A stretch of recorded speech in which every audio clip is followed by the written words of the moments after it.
Good afternoon, everyone. My name's Melanie Dunn. I'm the Head of Technical Services and an Actuary at Accurium. I'd like to welcome you to the October event in Accurium's Tech Hub online education series on SMSF windups. After the success of our previous Ask an Actuary webinar, we thought we'd take the concept one step further and run this Ask an Expert webcast as a panel discussion. With over 2,000 attendees expected to listen in today, we're very excited to hear your feedback and questions via Slido. You'll have received instructions in an email for how to access Slido and submit a question, as well as how to like other people's questions. We'll be answering the questions today in order of popularity. So if you see one you'd really like answered, give it a like. As usual, you'll receive your CPD certificate for this session in the week following the webcast. So let me introduce to you today our panellists who have kindly given their time to join me and discuss SMSF windups. On the far end there we have a man who needs no introduction, Tim Miller. Tim is Education Manager at SuperGuardian and is one of Australia's leading SMSF educators and presenters with over 23 years experience in super. He's provided legislative and compliance support to thousands of trustees, accountants and planners since joining the sector in 1999. Next to Tim, we have Jason Poser. Jason's a Chartered Accountant and SMSF Specialist Advisor, specialising in SMSFs with SuperGuardian since 2006. He provides a supportive role for trustees and advisors in an evolving regulatory landscape. As Senior Client Manager, Jason has extensive experience in dealing with accounting, tax and compliance matters. And to my left, we have Arthur Faber, CEO of Evolve Audit. Arthur is a chartered accountant with over 25 years of experience in public practice and has extensive experience in dealing with technical and compliance aspects of super. He sees the auditor as an important member of a partnership with the fund accountant, ensuring the client receives advice of the highest quality. Together, our speakers bring together a technical, administrative and audit lens to today's session.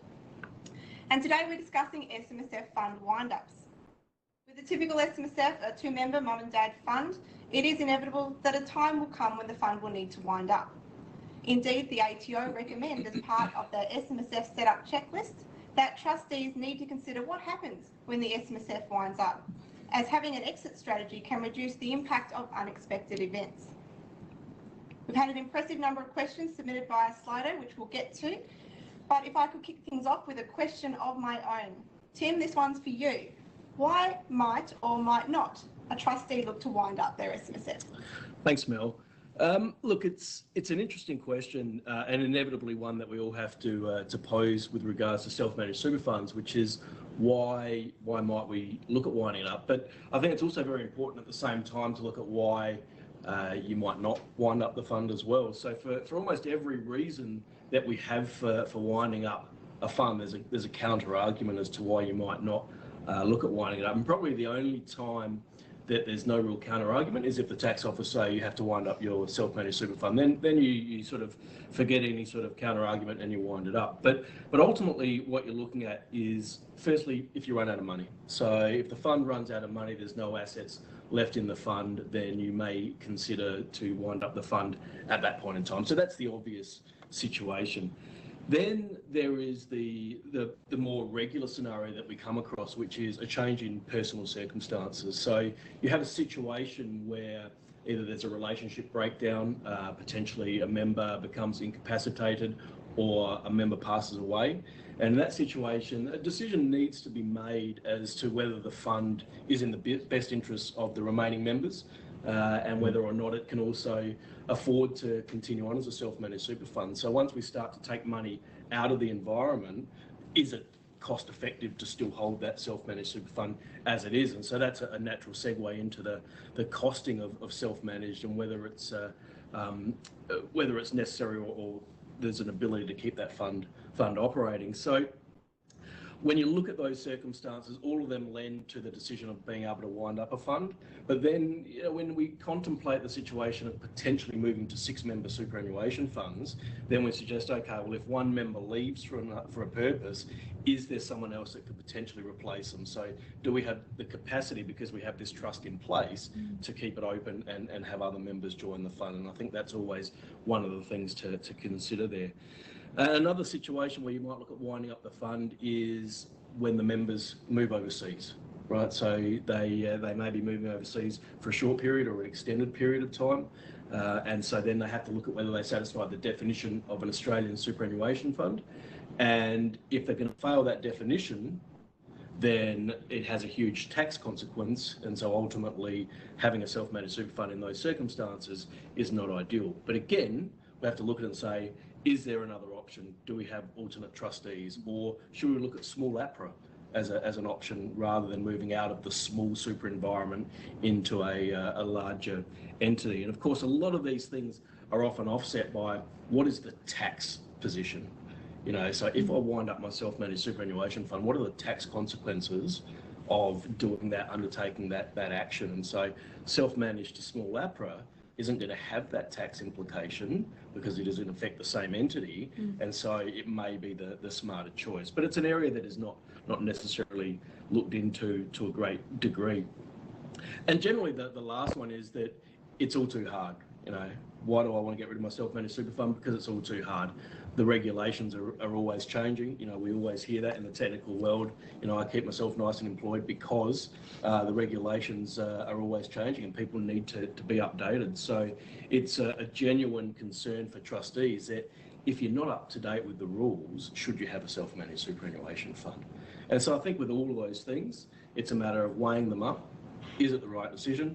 Then going through the process of how you then need to actually wind up the fund. But I think as a final point, it's important to understand, is it the best thing? What other tax scenarios or situations will arise that potentially make winding up a bad decision? And so always weighing up the pros and cons.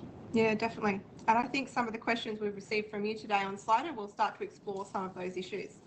So let's jump into it. The top question we have from Anonymous: how do you deal with the funds left in the bank to meet income tax liabilities when winding up the SMSF?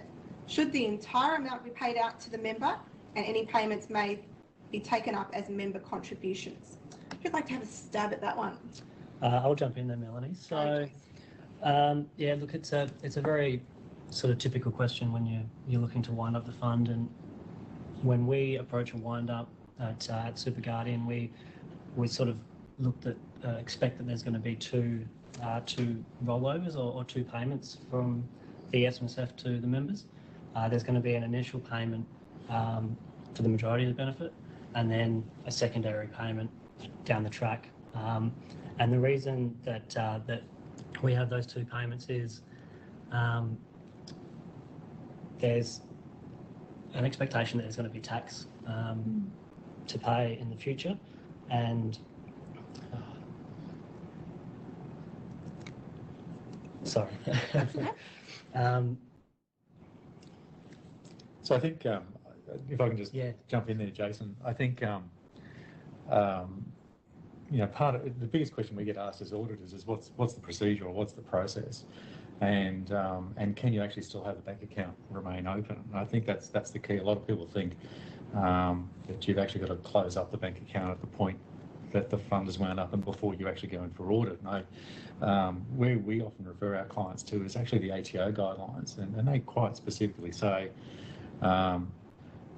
to wind up your assets, and as you said, Jason, you know, the majority, you should know basically your tax liability at that point, and the majority of your benefits should be rolled out at that stage, and even the ATO's guidelines is leave enough in the bank account just to cover final liabilities, audit fees, administration fees, tax liabilities.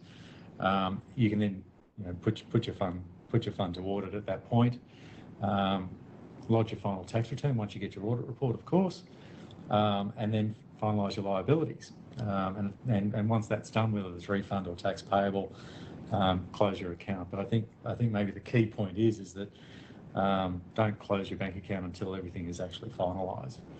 Yeah, and just to add a final point, just to, I guess, round out the question about whether the entire amount gets paid out to the member and then being taken up as a contribution. Look, it's always an interesting one throughout the life cycle of a super fund is any expenses of the fund should be paid by the super fund. So, you know, you don't want to start to mess with, you know, contributions or benefits and reimbursements and all those sorts of things, because they can just lead to an untidy approach from an audit point of view is one, is there a release of benefits that there shouldn't be, and other things. So as much as possible, pay everything from the super fund account directly, even if you just are holding it in a non-interest bearing account. Yeah, definitely. Thanks, guys. All right, the second question we have are tips for winding up efficiently. When everything's been liquidated, the account's prepared, and the rollover figure provided, inevitably interest and other transactions can creep in, and another small rollover must be provided. Do you have any tips around that? Kind of follows on from that last question. Yeah, look, I think just touching on what Arthur said previously, we shouldn't be afraid of having those small transactions come into the account. We know that there's going to be a bank account left open, and there's going to be some transactions feeding into the new financial year. And I think there's a few questions today that cover that. There's a lot of questions around, we've closed the bank account now, and I think just to go back to what Arthur said, we do want to leave that open, especially if we're getting a tax refund.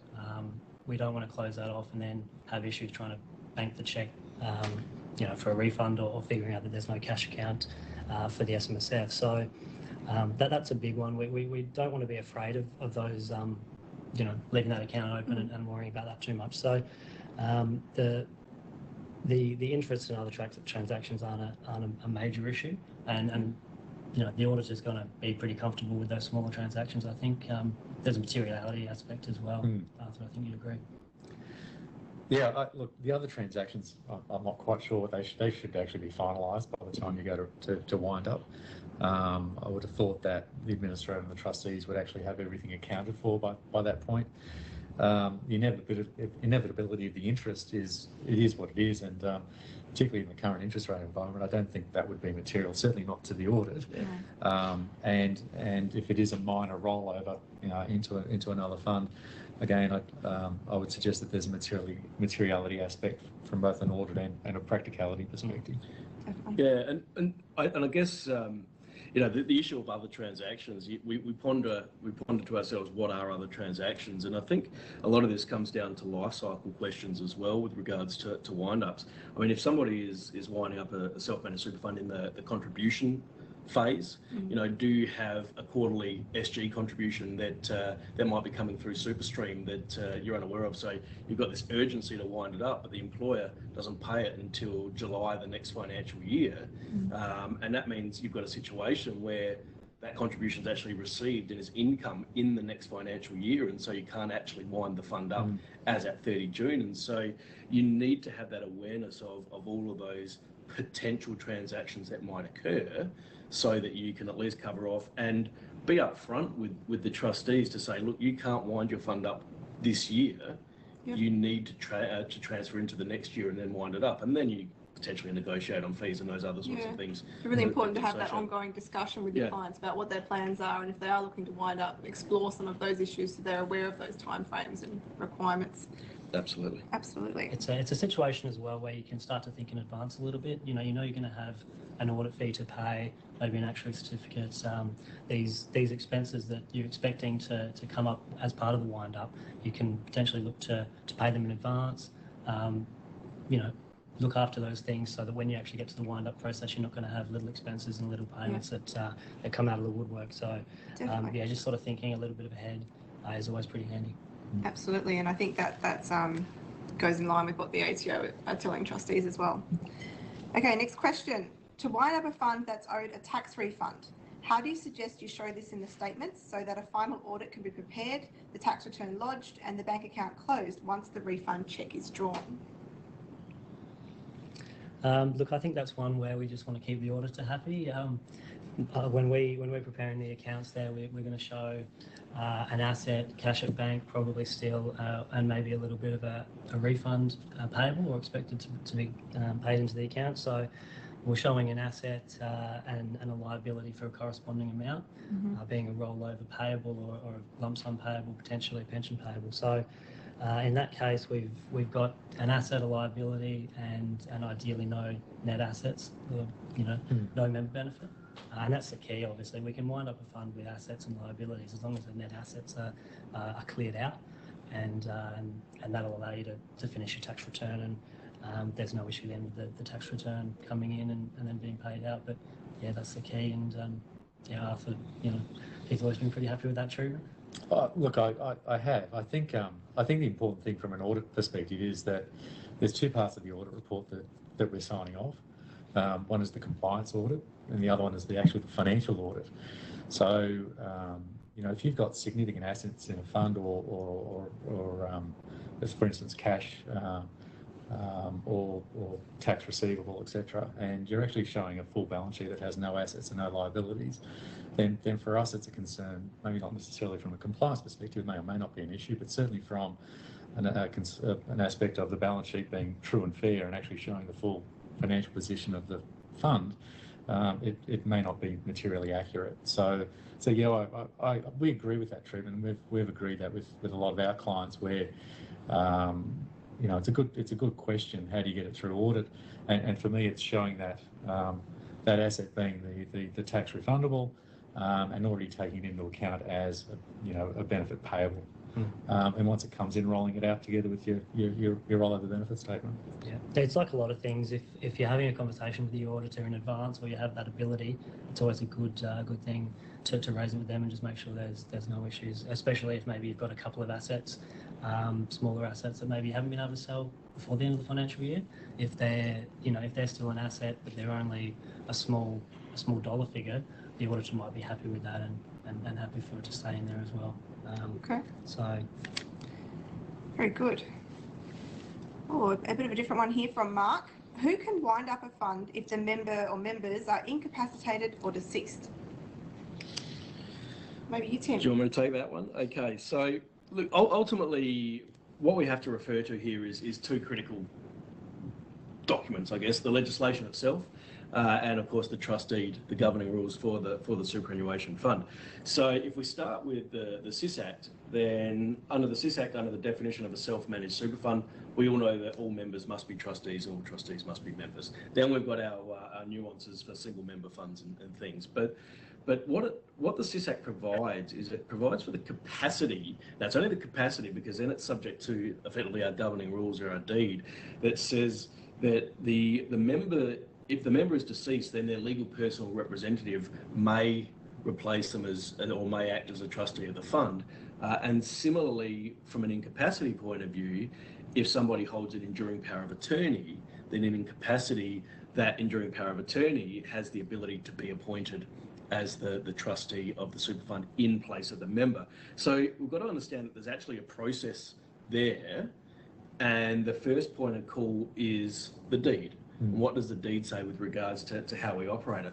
But ultimately, what you get in these situations, and incapacity is very different from an administrative point of view to death, because with incapacity there might be insurance proceeds and it may be paid out as an income stream to the surviving member or to the incapacitated member. So they might actually wish to receive that income from within the fund. So I guess there's got to be a decision made whether it is the right decision. But in death, if there's no desire to pay a pension, then ultimately the objective is going to be to wind up the fund. And Arthur and I were talking about this beforehand. It's kind of a situation where you want to do it as quickly as possible, Yes. but then there's a right and a wrong and a somewhere in between way of doing things. And you can wait for probate and you can wait for the LPR to officially be appointed. And in that instance, which is a regular occurrence, it can take some time to occur. Or if there's some cleanliness around the fund and the LPRs are very comfortable that they have been or can be appointed under the will or have been nominated under the will, then they might jump in and make that decision to help wind up the fund and just get the process over and done with. So there's an appointment and removal requirement, or predominantly an appointment requirement for the LPR, the legal personal representative, but they can certainly step in and make that decision at that time. Have you got anything to add to that, Arthur, or you? No, look, it is difficult. Tim, we prefer to see probate granted. Yep. That ensures that there's been a court process gone through, and therefore the appointment is official. The only interesting thing that came up in relation to that was, I think we were just talking before about Dawson's case this year, where I think most people would understand under 17A that a trustee appointed under an EPOA, that EPOA ceases to exist on the death of the member. But that doesn't necessarily mean that person then gets kicked out as a trustee of the fund, the LPR. So there's some complexities around this stuff that we need to be careful of, and I think every situation is different. That can't emphasise enough throughout this whole process. You said it a couple of times there, Tim. What does the deed say? Yeah. And I think a lot of the times we get asked questions, and when I ask that question, I don't get a response because we haven't looked at it yet. Yeah. And every deed is different, and so I think you just got to be careful about that approach. But if the channels in relation to the LPR are quite clear, I think where it gets complex is certainly mixed marriages. Yes. So it's about understanding what's going on inside that fund. Are there binding nominations, reversionary pensions in place? So that what you're talking about, whether we have a clean fund, I'm not sure you can ever totally understand whether that's the case, but certainly you can go through a bit of a checklist. And I think you're spot on, and it's one of those scenarios. I was at a seminar the other day, and they talked about if you want to know which wins out of a reversionary pension and a binding nomination, the short answer is make sure they say the same thing. Well, I think it's a similar scenario with who wins out of your LPR or your EPOA. Well, if you have the same person acting, then it's going to be a lot easier. But if you've got someone different to act on your behalf under incapacity versus death, then there is a huge potential for conflict, and you want to make sure that you can cover off on that with regards to the super fund. A really interesting question there. Thank you, Mark. Okay, top of the list is now from Anonymous. Do we need a statement of advice to wind up an SMSF? Anonymous is busy today. Anonymous is pretty busy, yep. What do you reckon, guys? I'll leave to the advice, guys. Look, what did we say? This is an interesting question because it's an interesting question that we'll keep repeating the question and to avoid giving the answer. But I think it's one of those scenarios where if a trustee comes to you and asks you to wind up their super fund, all well and good, no issues with winding up the fund. But if a trustee comes and asks you, should they wind up their self-managed super fund and what should they do with their benefits, then that's a really different question, because particularly if we're talking about switching super, so moving it from a self-managed super fund to another fund, then we've got an advice piece required there. And if the situation is, should we bring more members in, well then you've got switching advice for those members as well, and contribution advice. So I think the short answer is, do we need a statement of advice to wind up the fund? Maybe, because it's all going to come down to the circumstances. Definitely not to do the admin part of it, but to make the recommendation to a client, I think is that area that you need to be mindful of. Yeah, look, if an advisor's coming to you and saying, we're going to wind up this fund, and they're happy to provide a statement of advice, and then have it on file and away you go. But if a client's coming direct to you and they're not really sure, then it's a tricky area, it's a grey area. So in the sense that you don't want to be providing advice where you can't. So I think if they're really clear in the sense that they want to do it and go ahead with it, then there's probably no issues. But certainly, where should I put my super, or is it a good idea? You want to definitely tread carefully. Absolutely. Okay, our next question from Ian. We have a sole member fund, it's in pension phase. We've got some shares and cash, and he wants to wind up and do an in-specie transfer of the shares to the member, to themselves. Will he have to do a rollback of the amount of shares to accumulation? What will the tax consequences be of the in-specie transfer? And we think about that more generally around funds in pension phase looking to wind up and make in-specie transfers. What are some things we need to think about there? So there's obviously the reporting side of things to do with the transfer balance cap, and any commutation requires reporting. So that's a debit to the transfer balance account. But of course, the other side of that is that we know that minimum pensions must be paid in cash.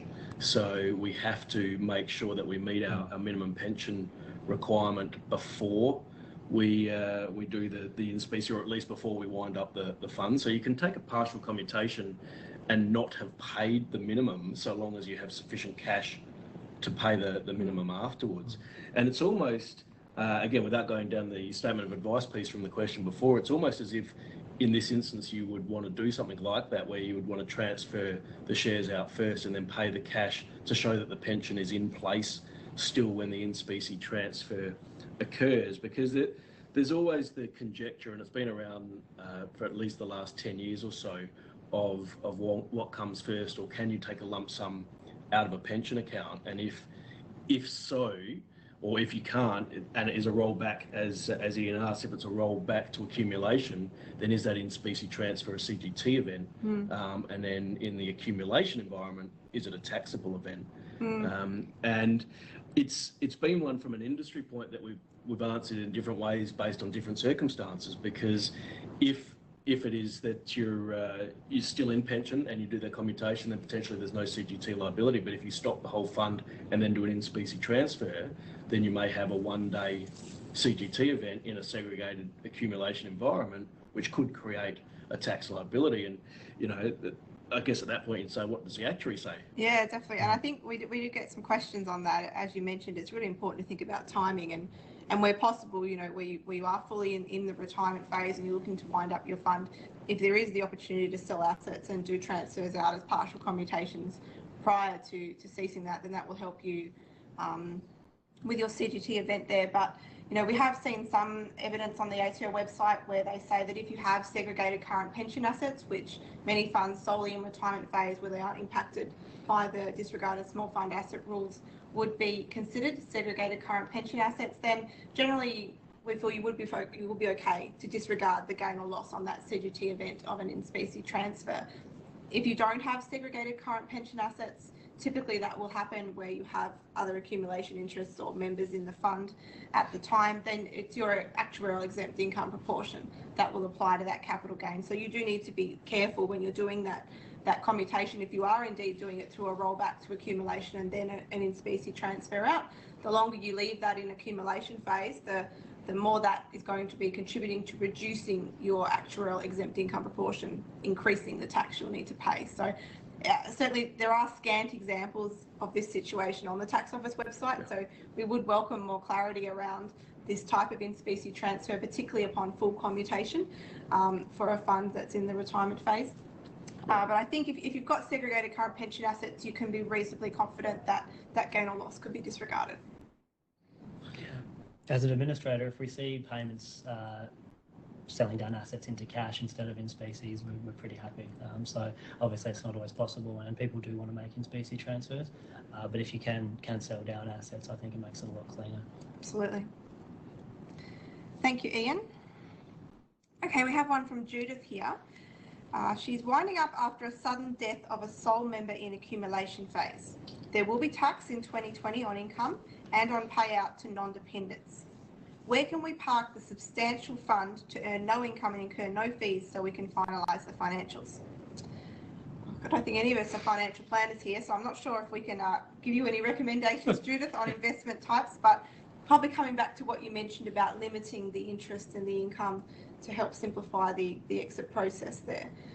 Yeah, I think so. And also I think the other thing is expediting the benefit payment. So because you've got this capacity with accumulation members, when you're paying out a death benefit, whether it be to a dependent or a non-dependent, that you've got this capacity to do two payments, the initial or the interim and the final payment. And so I think if there's a capacity to make that interim payment as large as possible and take care of the significant tax liability, if there is one at that point in time, then that alleviates, I guess, the interest earning capacity of the fund as well.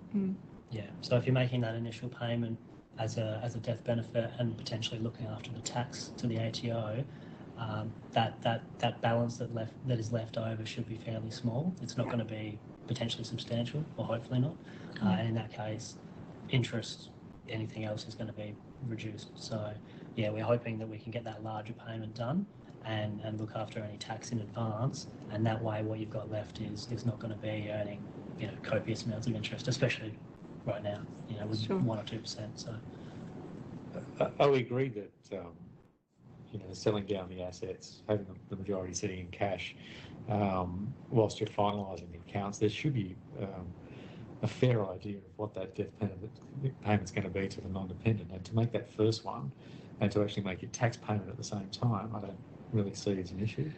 Yeah, I think we are agreed. I think the only issue that we're uncertain of is, particularly in this situation, perhaps from Judith's question, is what investments the fund currently holds. So, is it in something that has, no short-term capacity to liquidate, and so therefore it does potentially have additional costs if you're trying to get out of something a little bit quicker, potentially some exit fees and other things that you might not be aware of. And so if there's a long-term capacity to have to hold the investment whilst you're winding down, then that obviously changes the circumstance a bit. But if we can liquidate quickly, then we're going to have greater certainty around the tax liabilities. Definitely. Thank you, Judith. All right, we have another anonymous one. How long do records need to be retained after winding up a fund? I think it's the same advice from the ATO, basically 10 years and 5 years, depending on the nature of the documents. Tim, I think you're pretty comfortable with that, and Yep. Yeah. So, look, it's the same as if you were, doing anything with the fund. You want to maintain those records for an appropriate amount of time, and I think you'll be fine. So, yeah, same as if you're, doing anything else, I guess. Yeah. So it's financials 5 years, statutory documents 10 years. Okay. And wind-up doesn't change anything. No, wind-up doesn't. Yeah. Thanks. Or death. No, it's correct. And what sort of minutes should be prepared when we are winding up the fund? What do we need from that respect? Probably the same as usual. Check the deed, follow the instructions of the deed. We see, I guess, a member request to wind up the fund. In some cases, the deed will require a member request to initiate the process. So that'll be the first thing.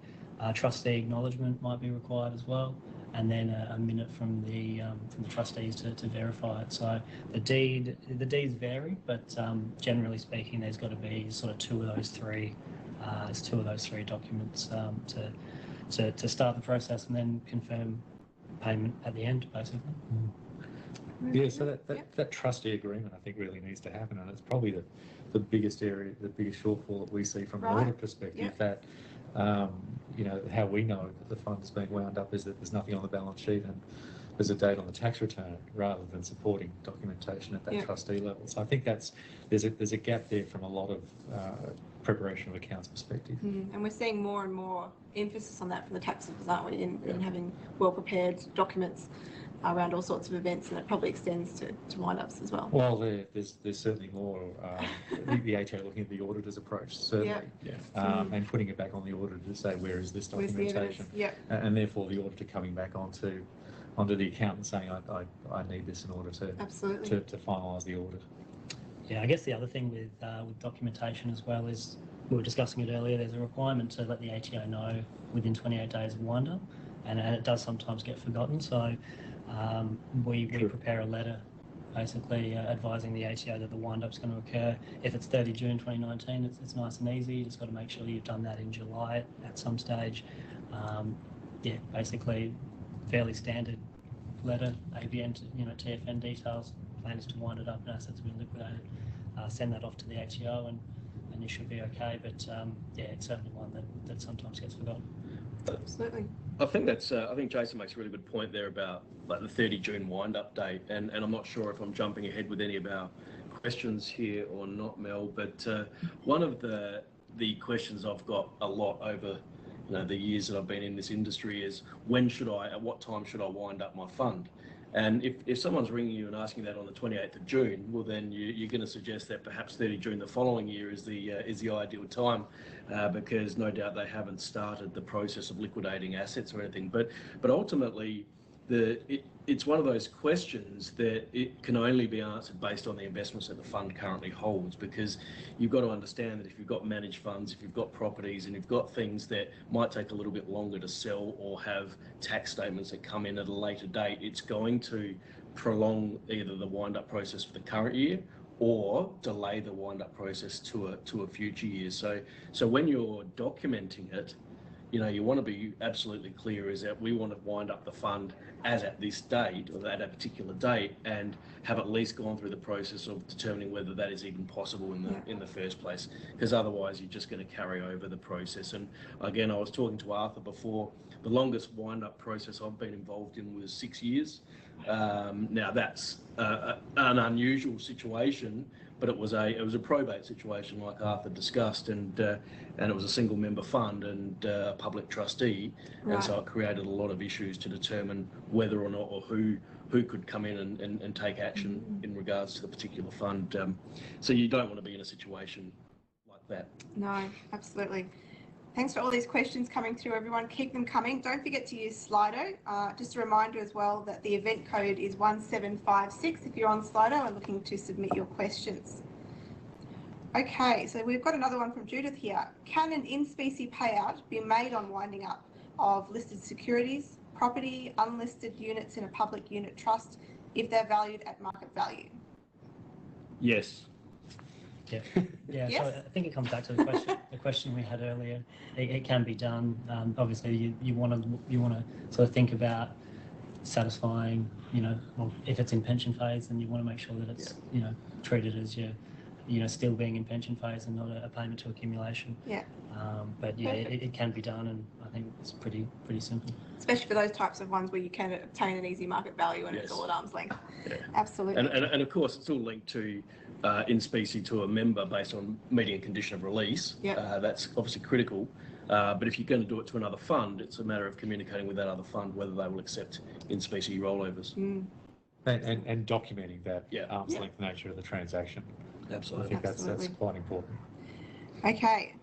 After wind up, suppose there were calculation errors discovered and wrong member benefits were rolled out to external public funds, wrong taxes, maybe something like that. How or can these be corrected?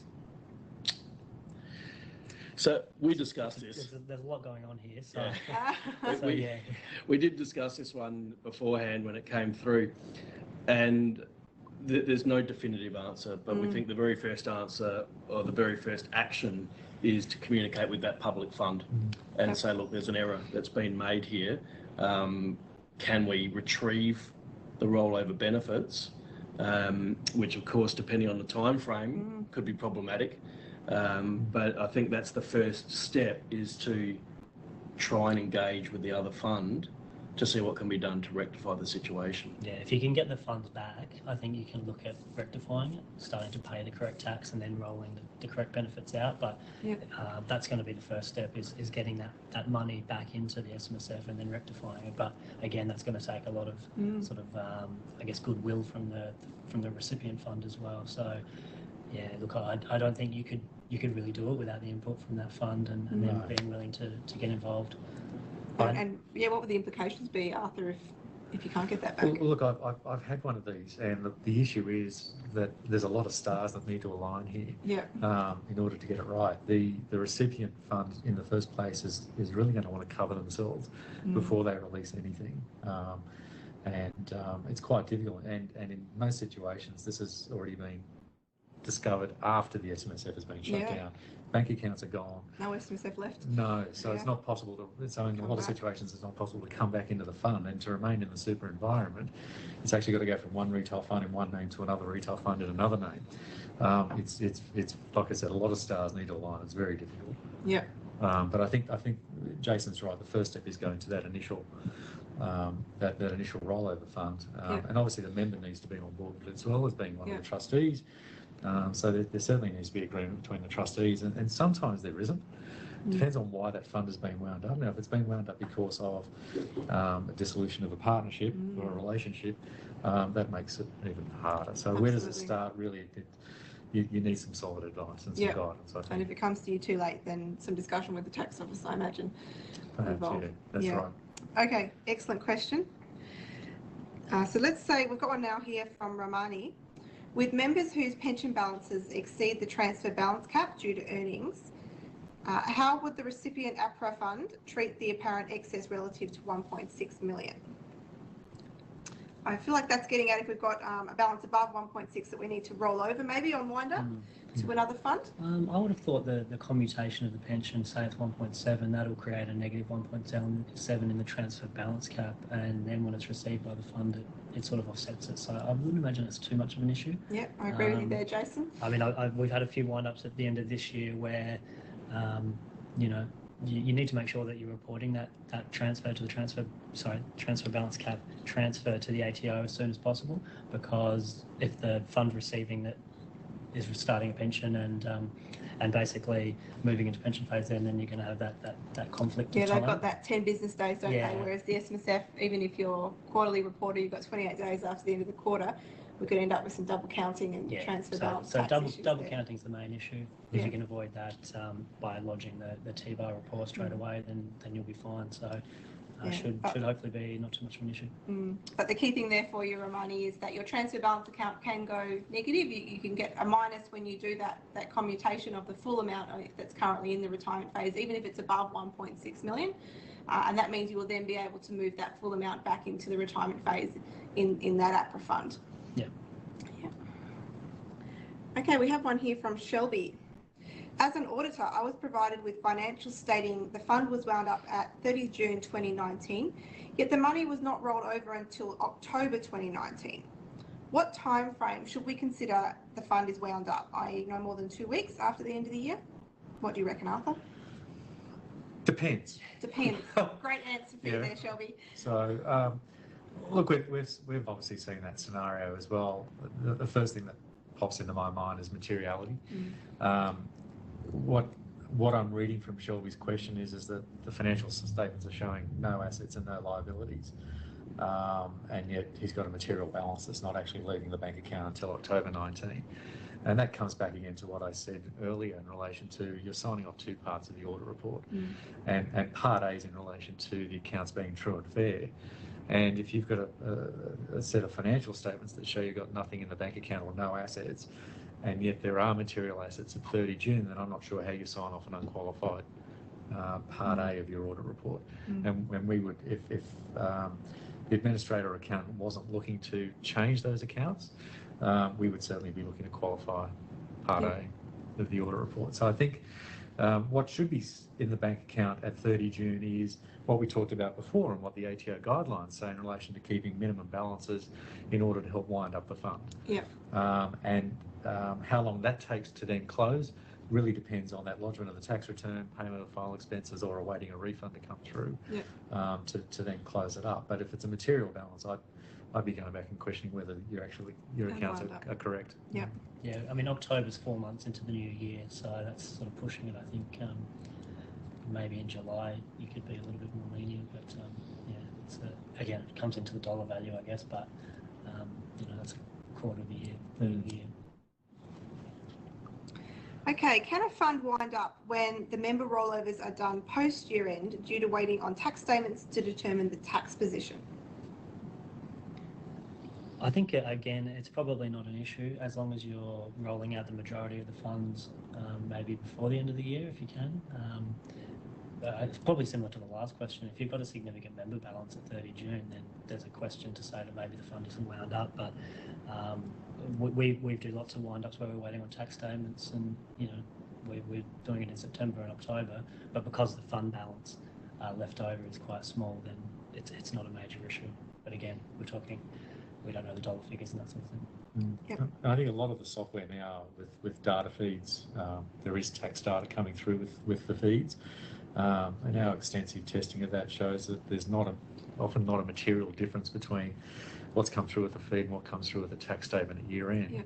And if you're in that scenario, then that can assist you in actually estimating what that balance is. But again, I think it comes back to the fact if there are material assets, what are your accounts saying, and will your auditor sign off with a balance of zero assets as opposed to showing what those material assets are?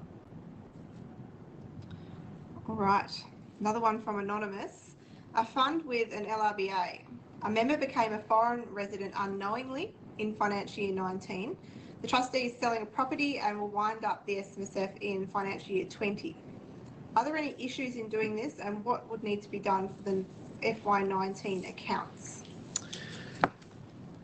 So this question was certainly handled to myself. We liked it because it was unknowingly. We liked the fact that they unknowingly became a non-resident. Yeah, look, it's a really interesting question, and actually there's a subtlety in the question between the use of the word member and the use of the word trustee, because what a lot of this comes down to is the definition of an Australian super fund.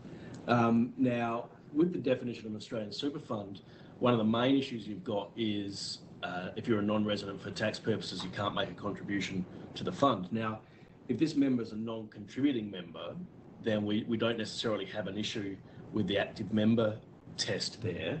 We do have the central management and control issue, but of course, if we're talking about 19-year and winding up in 20-year, then we can say that ordinarily the central management and control might be in Australia for that 2-year period, so utilise the safe harbour rule. That might be questionable if there is no intention of returning to Australia, but ultimately I think it's a situation where you want to obviously act as quickly as possible, because if the ATO determine a fund to be or not to be an Australian superannuation fund, they don't have the discretion to say otherwise. So you're either an Australian super fund or you're not, and if you're not, then the fund is subject to tax at 45% on the earnings for the year, but also on the balance at the previous 30 June. So it is certainly a situation where you want to make sure that you can transact as quickly as possible, but if there's a way to make sure that the fund satisfies the definition of the Australian super fund, and perhaps the fact that we're past 2019 year might be difficult, but that's going to be an area to monitor. If you can satisfy that, then you can go through the wind-up process as normal. Definitely. All right, we've got one here from Mystery Anonymous Person. If the only remaining deposit to be received by a winding up fund is the final income tax refund, do we need to keep the bank account open to receive it? Could it be paid either to the new rollover fund or directly to the member? I think perfect case scenario, you're going to leave the bank account open. If they've satisfied a condition of release, they can certainly pay it to the member, and to the new rollover fund might be a challenge. I'm not sure how willing a bank or a new fund would be to accept a cheque or some sort of deposit from something that was made out to the SMSF. So these days with electronic transfers, it's not so much of an issue. But years ago, I remember receiving a refund cheque and trying to bank it into a personal account. The member's personal account, the member was trying to bank it and they just couldn't do it. And they said, this isn't made out to the SMSF. You're not trying to bank it into the SMSF, and it was just a nightmare. So, it comes back to what we were saying earlier. If you can keep the bank account open, do it. It's certainly the best way to go about it. And trying to bank it somewhere else is just comes down to whether the bank's going to accept it. Sometimes they do, sometimes they don't. I think you're right. Now with electronic deposit, I'm just trying to think if there's a reason why you couldn't get it deposited straight to the new fund if you then supported it with a rollover benefit statement. Should be okay. Directly to the member, I think really just depends on conditions of release. Yeah. So if there's a condition of release and you're treating it as a benefit payment or a lump sum payment to the member, then again, perhaps that is okay. I think the issue is that closing the bank account before you know everything's finalised is tricky, because if the ATO cancels your ABN status, it can be difficult to then open the fund back up again. Yeah, well, that's right. The fund bank account. So yeah, I think it comes back to sort of what we were saying earlier. Leaving the bank account open, if you can do it, definitely do it. It's the best way to do it. And the ATO guidance says to leave it open. So no issues. Okay, we've got one from Simon. If a super fund transfers out all its assets in, say, October 19, can we prepare the FY 2020 financials in November 19, or do we have to wait to the end of the financial year? Yeah, you can. You can finalise your financials early and prepare a tax return. We do it, and I've got a couple on the go at the moment. The issue, I guess, is that the tax return for 2020 isn't available yet, so you might have to use the 2019 return and sort of play around a little bit. You might have to lodge the return either by mail or through the ATO sort of lodgement system. Right. So it can be done.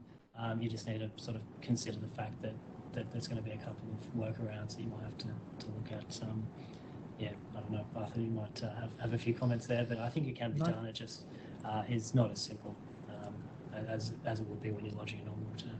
No, we have no, we see a lot of funds winding up during the year, have no issues with it. We just adjust the audit report for the period that the fund was in existence. Perfect. Okay, can a fund be reopened after it has been wound up?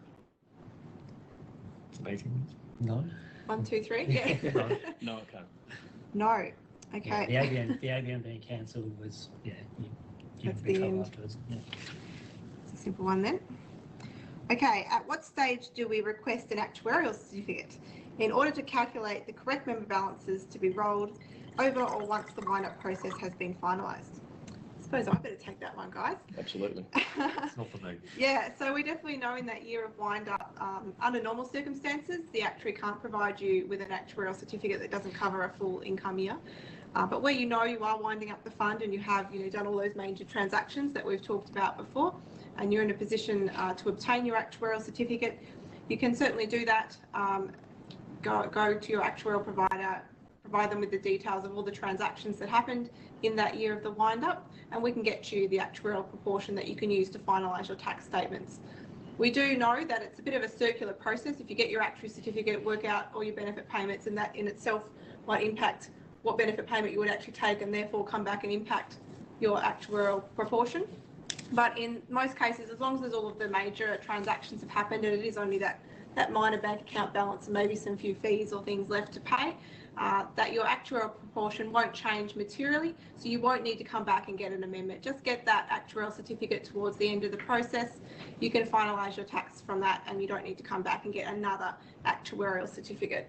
Just need to get that one. So we can certainly help you out with that. Don't know if you see from an admin perspective that come through any issues around that? No, look, I don't think so. Yeah.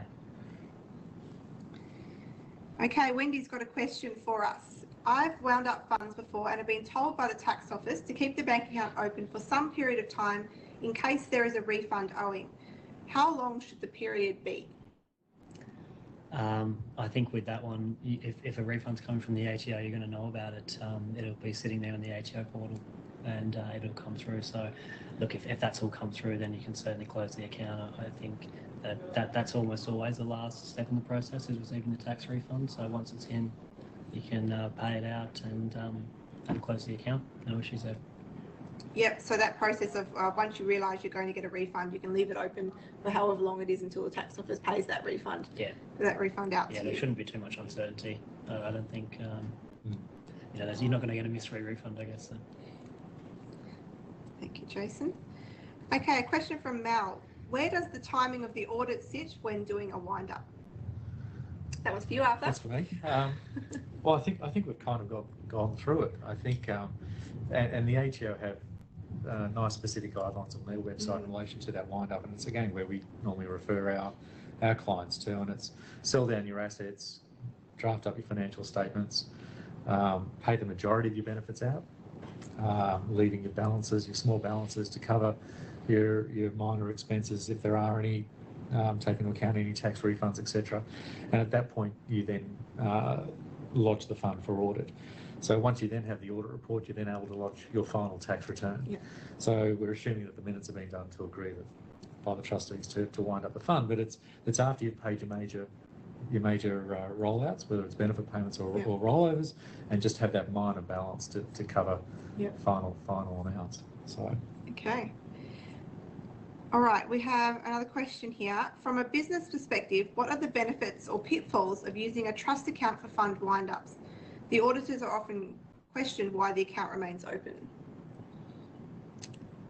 I don't really know. I've never done it, so we don't do it. I don't know how it works in practice, to be honest. You mentioned earlier, Arthur, that you see it and it causes a bit of a headache for you sometimes. Well, I suppose the first part is why the auditors have a problem when an account remains open at audit time, when in actual fact that's the ATO's guideline, that the account needs to remain open in order to cover those final expenses, whether it's a tax liability or a tax refund.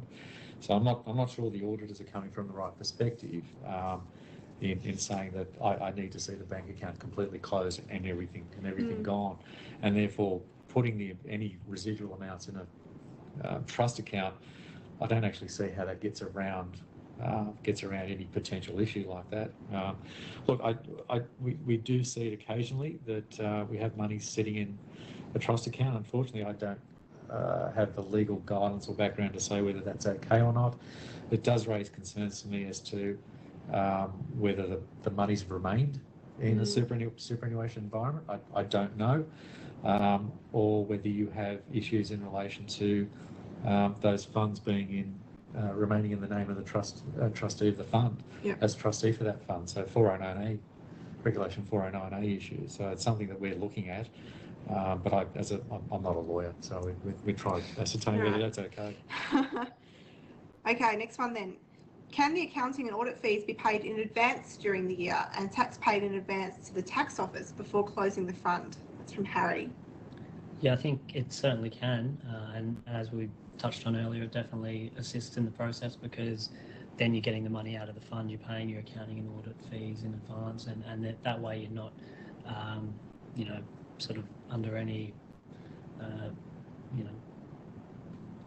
you're clear with your cash balance and you know what you can roll over to your new fund. So it's certainly a good thing to do. People might not want to pay their money to the ATO too far in advance. They probably want it in their own pocket instead of the ATO's, which is certainly fair enough. But yeah, if you're reconciling a fund to a point in time to prepare a rollover, then you're going to know your tax and you're going to know your accounting fees and your audit fees, and paying them in advance is a good thing to clear up your cash balance, I think. So yeah, certainly no issues there, and the ATO is just going to hold it there and offset it when you lodge. So all good from that point of view. From a practical perspective, we often get asked for that invoice before we get the audit, so we're happy to get our money up front. I'm sure you are. Okay, guys, can you please cover the PAYG withholding requirements for death benefits paid to the estate versus paid directly to a non-dependent beneficiary? Tim, that sounds like you. It does. And what I thought I might do, Mel, if that's all right, is there's about 3 questions in the next 4 that are dealing with estate planning, and so if I can try and knock them all off with one answer, one extended answer, that might help. But certainly the PAYG obligations is going to come down to, as the question says, whether or not the benefits are paid to the estate or directly to the non-dependent beneficiary. Now, if it's paid to the estate, then it's the estate's responsibility to withhold the tax with regards to application of who they're distributing the benefits to. So from a PAYG point of view, all the super fund is effectively doing is transferring the proceeds across to the estate. So it's quite a simple process, but of course that simplicity leads to a longer process, because then the benefits are tied up inside the estate. And the tax that would be paid by the estate to a non-dependent is 15%. Because the trust doesn't pay Medicare there. If it is paid directly to the non-dependent beneficiary, then you've got your Medicare levy to contemplate. So you've got your 15% plus your 2% on the taxable component of the death benefit. Now, to throw a curveball in there, if there's insurance proceeds and the death happens before the age of 65, then you've got an untaxed element which will result in a 30% tax liability on part of the taxable component to be mindful of. So you do have that by extension with regards to estate planning. There's another question there in regards to the primary asset being a rental property. How long does the member, the surviving member being a child of the deceased, how long do they have to sell the property and pay the beneficiary?